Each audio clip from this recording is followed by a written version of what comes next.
Hello. I hope I'm finding you in a very good mood because I am in such. And today I'm going to showcase to you a different idea that I was having for a while. These on your screen are the 5 drafts for the top 5 from last season. Those are their Game Week 1 drafts. You're starting from the top left corner with number 1 and in the middle. So it goes 1, 2, 3 and then it's down 4, 5. And you see I'm going to put some notes of the drafts that I find here and the things that I find interesting for them and what I need to see and to get from those drafts.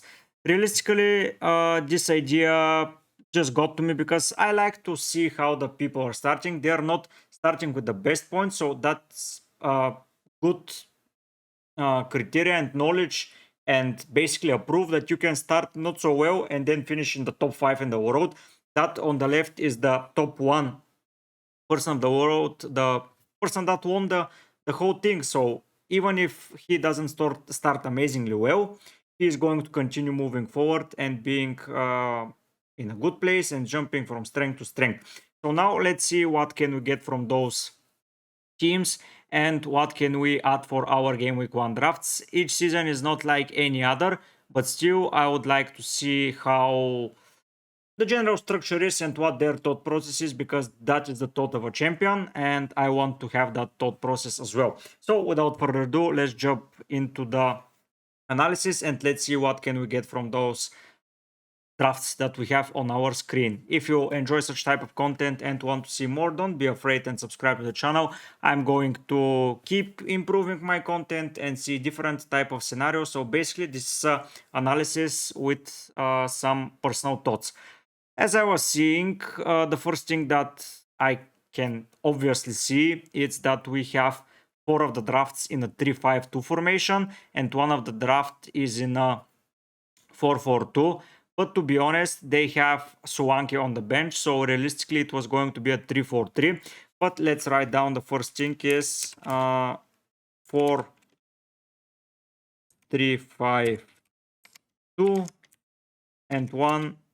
Realistically a 3-4-3. I don't know why he benched Solanke for Pinnock, because I believe Brentford were playing someone easy, but at the end he didn't pay out, while Solanke scored and he got to the 7-point mark. So that's the thing. Looking then at the goalkeepers, they've got Pickford, Leno, Johnston, and on the bench they got Turner, all of them. So Turner was the only confirmed 4.0 playing goalkeeper of the last season, so that's a good thing. But the thing that we can get is 4.5 keepers plus 5 4.0 keepers.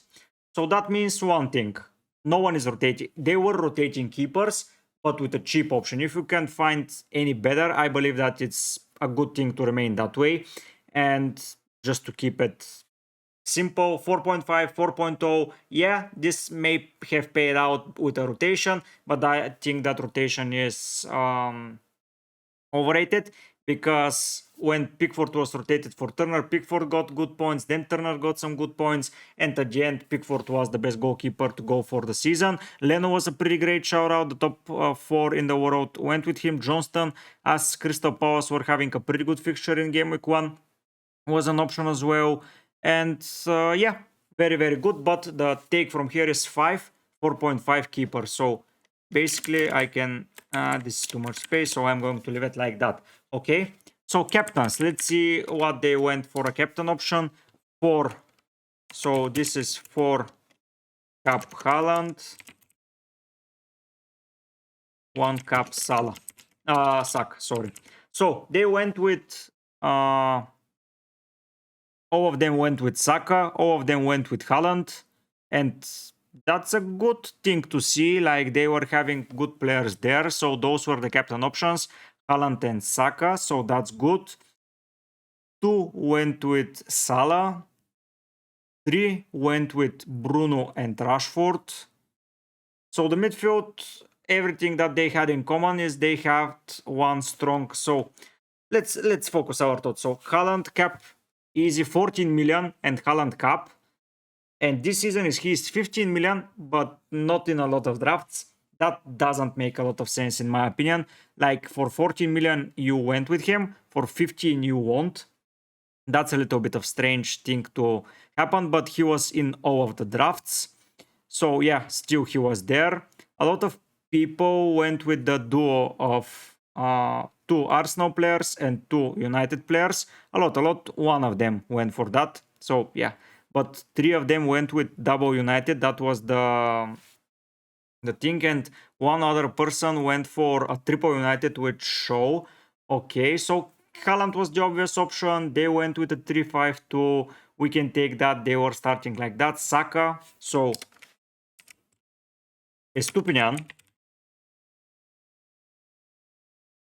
Arsenal, Dev, Saka, and Haaland were in every draft. So let's put it that way. Okay. So Estupinian, Arsenal defender, Saka, and Haaland were present in every draft. Bruno was not present in every draft. Number 4 went without United, so that's a bit interesting in my opinion. So 3 Salibas and 1 Gabriel. So Gabriel went with a 1-pointer this game week. Yeah, that was the thing. Like everyone was going with Gabriel, but he got just subbed on, and Saliba was on a big hole, but again they conceded, so that limited his points.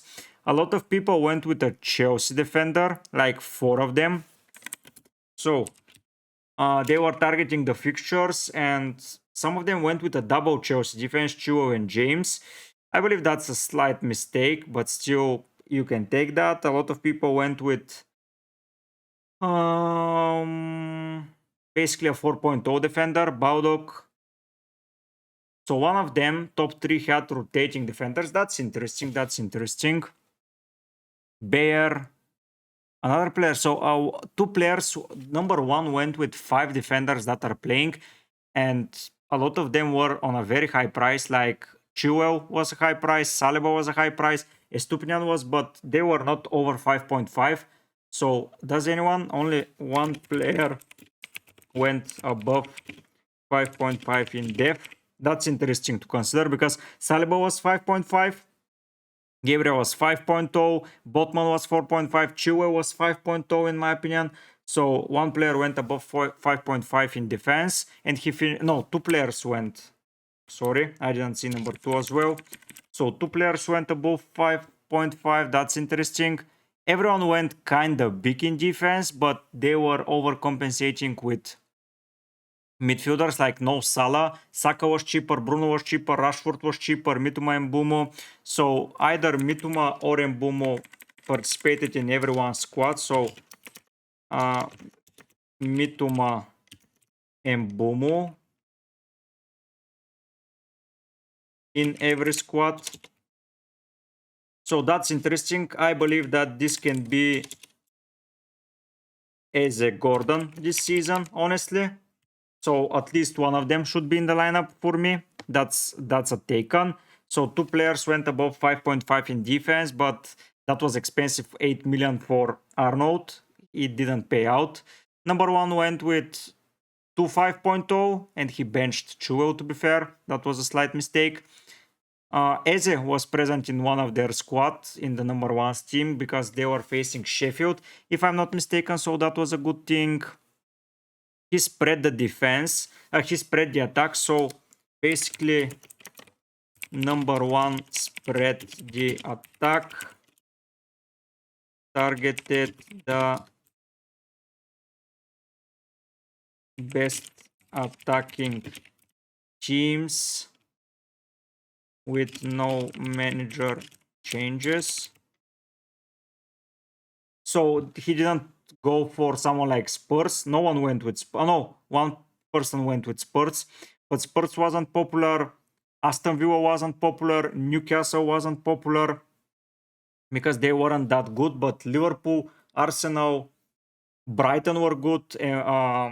Brentford were good. United were good at the end of the last season. Crystal Palace were a punt, but he went because they had to face Sheffield, and I believe that he didn't want to go. So spread the attack looks like a good thing to do. Like number 2 spread the attack, okay as well. No Liverpool though, but it almost paid out. Number 4 almost spread the attack. He went Brighton heavy in attack.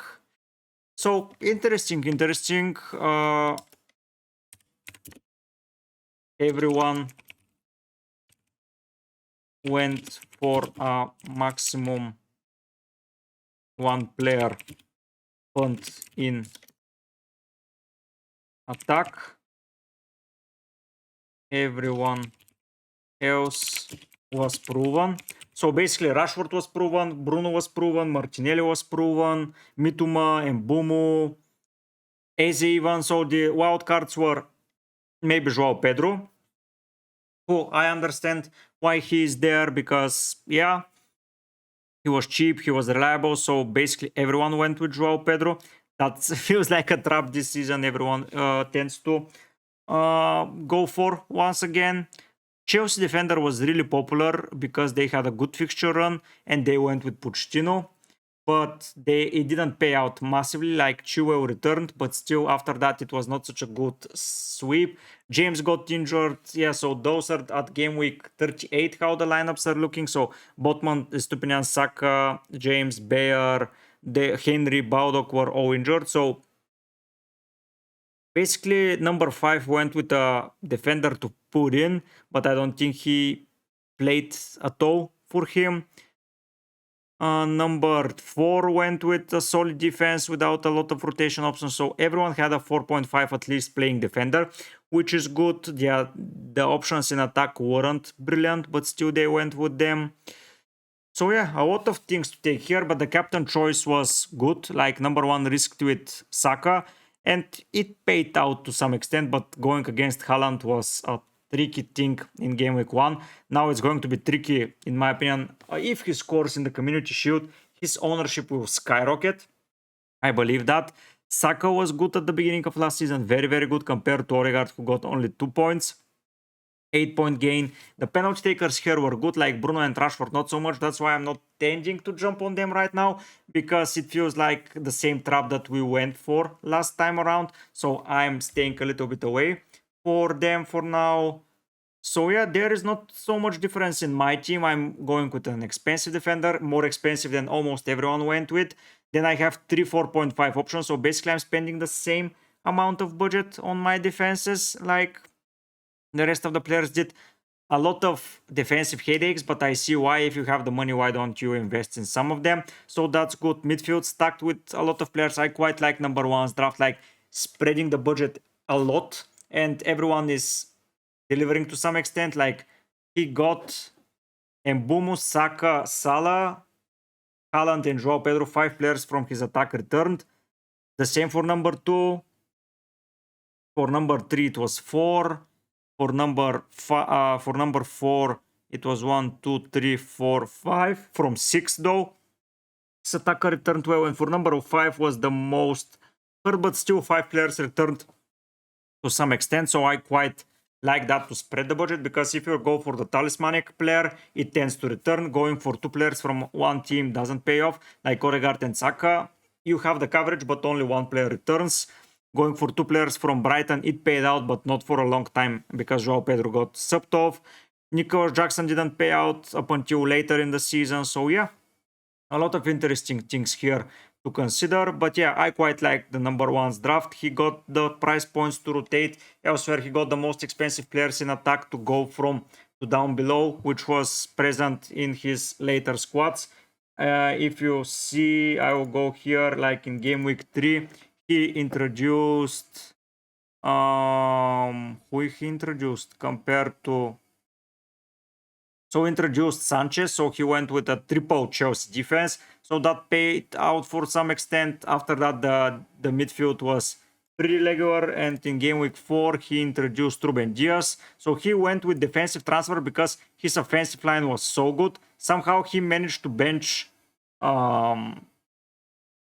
Joao Pedro. No, he didn't play, I believe, and Archer got him 12 points, so that was lucky. But as you can see, Eze, Salah, everyone is returning. So if you go with a proper attack and you go with a heavy attack that's delivering, you even don't need to change it. You may go for a defensive transfers. Then if you nail the attack, the better thing is to nail the defense and chase fixtures.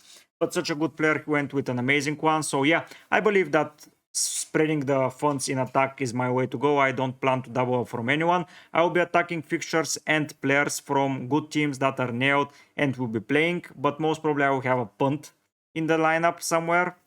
We'll see who is going to be the player, but good teams with good fixtures, like Eze is here for good fixtures, but he was on pens either way, so that's my Andreas pick instead of Eze. Then Salah, Odegaard, and the last guy is Eze, who is nailed now. And my 6.5 midfielder now is from Spurs, so that's a good thing up front. I have Isaac and Holland, two very good attackers. 4.5 keeper, some expensive defender like Saliba, but then more cheaper compared to Estupinian Kovic, but he had the budget to go for one extra expensive defender, and a 4.5 option in attack. Yeah, this is pretty similar to my lineup, so I quite like it. It's a 3-5-2 formation. So yeah, I hope that those things help you. And those analyses, put me down in a comment if you believe that this video is useless for you, useful for you. Just come and let's discuss those defensive and offensive formations. I will be so soon coming back from a holiday, so be prepared for more content, more streams, more of everything, more interactions. And I will be trying to make as much streams as possible just to rate drafts, discuss drafts, basically anything. I hope you're enjoying it. If you do, don't forget to subscribe, to like, to do all those great stuff. Join my leagues. Down below you'll see the criteria for everyone. You can go and check the video for the criteria as well if you haven't already. But for now, guys, I'll be heading out. Bye.